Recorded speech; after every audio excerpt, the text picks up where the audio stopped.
You wake up. Above your bed, taped to the wall, there's a portrait. Not a band, not an athlete, a man in a plain gray suit with a small red star on his collar. The general secretary. He's been on that wall your whole life. And so has everyone else's. You get up and look out the window. Every building on the street is the same gray concrete tower. One red flag flies over the square. Red, but no stars, no stripes. A hammer and a sickle. On the table, your money. Rubles and kopecks. There is no dollar. There never has been one here. Today is the 4th of July. It's a Tuesday. No fireworks, no barbecue, nothing. The day this country celebrates is the 1st of May. You are not a citizen with rights. You're a worker of the state. There's a difference, and you've never once questioned it. This is North America. But there is no United States. There is only the workers' union that took its place. And all of it comes down to one long contest that was lost. A Cold War that, in another world, your side won. For 40 years, two giants stared each other down. A free market West. A communist East. Everyone alive expected one of them to fall. In our world, it's the East that runs out of money, out of food, out of belief. And in 1991, the Soviet Union simply collapses. Here it doesn't. Here it's Moscow that fixes itself in time, and the West that comes apart instead. The turning point is quiet. In the 1970s, instead of letting its economy rot, the Soviet leadership rebuilds it and wires the whole country together with planning machines. The shelves fill, the plan works, the faith holds, and across the ocean, the other side overspends, overreaches, and turns on itself. By 1991, it isn't the red flag that comes down.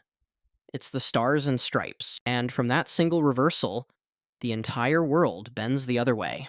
With no victorious America, the world never sees proof that free markets beat the plan.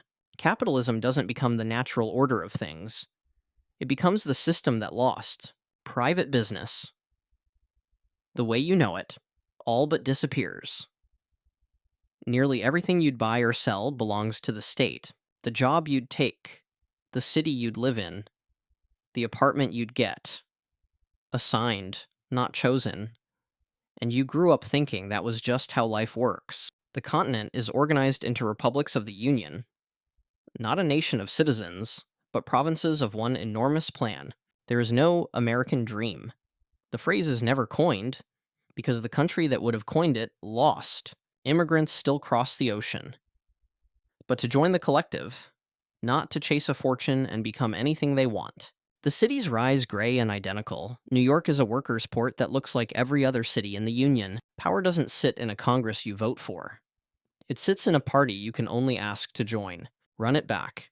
And the whole 20th century you grew up reading about never happens. There's no Western superpower anchoring one half of the globe against the other. The proxy wars tip the other way. Country after country goes red. And this time they stay that way. Whoever holds out alone. The century reroutes onto a branch you were never taught. There is no Cold War the way you imagine it, because there's no side of it left standing that you'd recognize as yours. No race to the moon between two flags. When the rocket finally goes up, there's a single red banner on its hull, and no rival waiting to plant another. And the culture of the whole planet is different.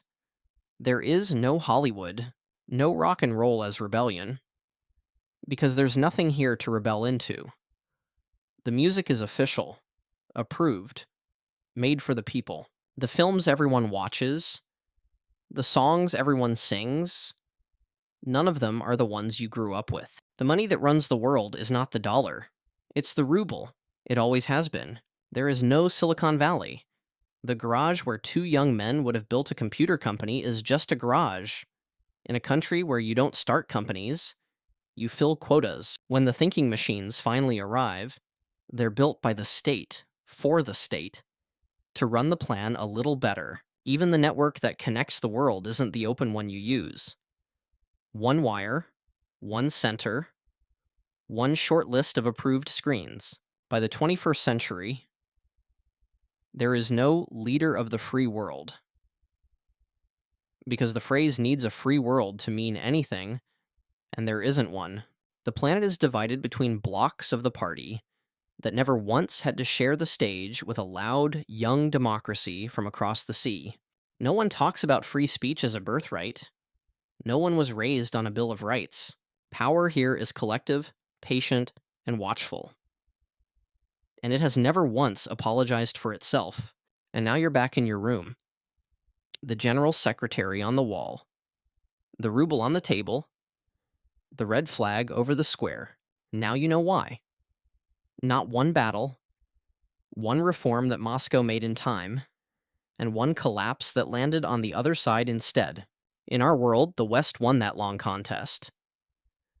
And everything you call normal, the dollar, the open market, the simple right to choose your own life, grew out of that single victory. So here's the question. How thin was the line? How close did the world you actually live in come to flying a very different flag? Tell me in the comments which world you'd rather wake up in tomorrow, and I'll show you the next one.